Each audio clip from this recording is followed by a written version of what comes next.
Element, compound and mixture. Why are elements and compound called pure substance? And why is mixture called impure substance? I will also teach you the easy concept of chemical and physical combination. Before starting the lecture, click on the subscribe button and get access to our 100 of conceptual lectures for free. Firstly, understanding the basic concept of element and compound. We have learned in the previous lecture that every matter is made from atoms. Now let me give you two examples. Consider table salt and gold. We know that both table salt are made from millions of atoms. Let me ask you, can we split table salt into two or more simple atoms? Also, can we split gold into two or more simple atoms? Well, the answer is yes. We can split table salt into two atoms, sodium and chlorine. While here, the answer is no. We cannot split gold into two or more atoms because gold is made from only one atom, or gold atoms. Thus we say that table salt is made from two different atoms, sodium and chlorine, while gold is made from only one type of atoms. In chemistry, we call gold as an element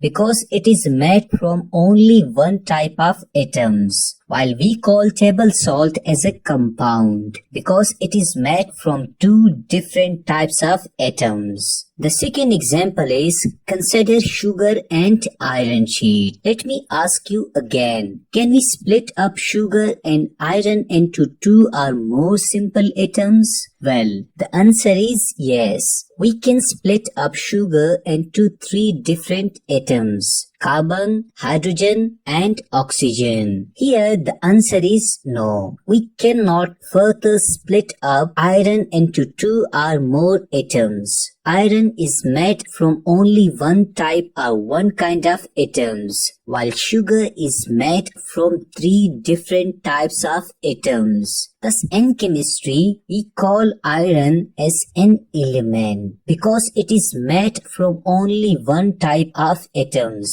while we call sugar as a compound because it is made from three different types of atoms. Now we should thoroughly learn that what is an element. Well, element is defined as a pure substance which cannot be split up into two or more simpler substances by any physical or chemical process. For instance, if you take a piece of gold and starts cutting it down, you will still get smaller particles of gold. You cannot get something else. Thus, in the definition, we therefore say that we cannot split up an element by any physical or chemical process. Secondly, in the definition, we say that element is a pure substance, which believe me, many students neither know it nor try to learn it. Well, element is therefore known as a pure substance because it is made from one kind of atoms. Secondly, all these atoms have same chemical properties. Remember that every element is denoted by its own symbol. For example, carbon is denoted by C, hydrogen is denoted by H, and oxygen is denoted by O. Scientists have discovered 118 elements, out of which 92 elements are natural and 26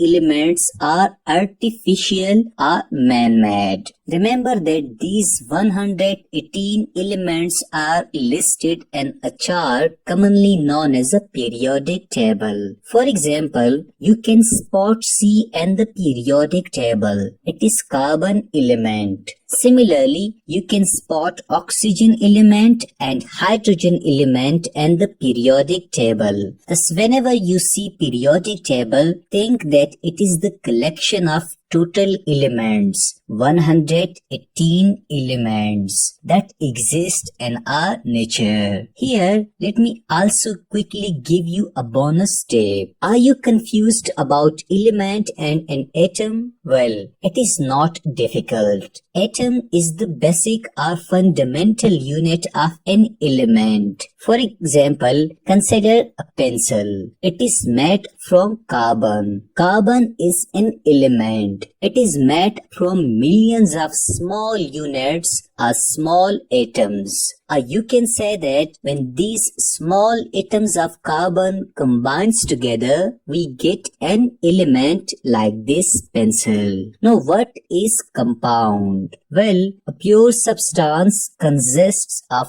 two or more different types of elements chemically combined together in a fixed ratio by mass is known as a compound. For example, table salt, sugar and water. Remember that compound is also a pure substance because it is made up of only one kind of molecules and all these molecules have same chemical properties. Secondly, compounds are represented by their respective formula. For example, the formula of table salt is NaCl. The formula of sugar like glucose is C6H12O6 and the formula of water is H2O. Now remember that if you do not learn the two concepts in the definition, chemically combined together and fixed ratio by mass, then you will not understand compounds thoroughly. Hence, what is chemical combination? Well, when two or more atoms combine together due to either gaining and losing electrons or sharing electrons, we say that chemical combination occurs between atoms. For example, consider table salt. We know that in table salt, sodium atom loses one electron and chlorine atom gains one electron. As a result, they are combined together chemically. Secondly, what is meant by fixed ratio by mass? Well, it means that in compound, atoms combine together in fixed ratio. For example, consider water. We know that its formula is H2O. In a single molecule of water, there are two hydrogen atoms and one oxygen atom. The ratio of hydrogen atoms to oxygen atom is 2:1. If you increase or decrease this ratio, you may get something new. For example, adding one more oxygen atom to this, you get hydrogen peroxide. The ratio of hydrogen atoms to oxygen atoms and this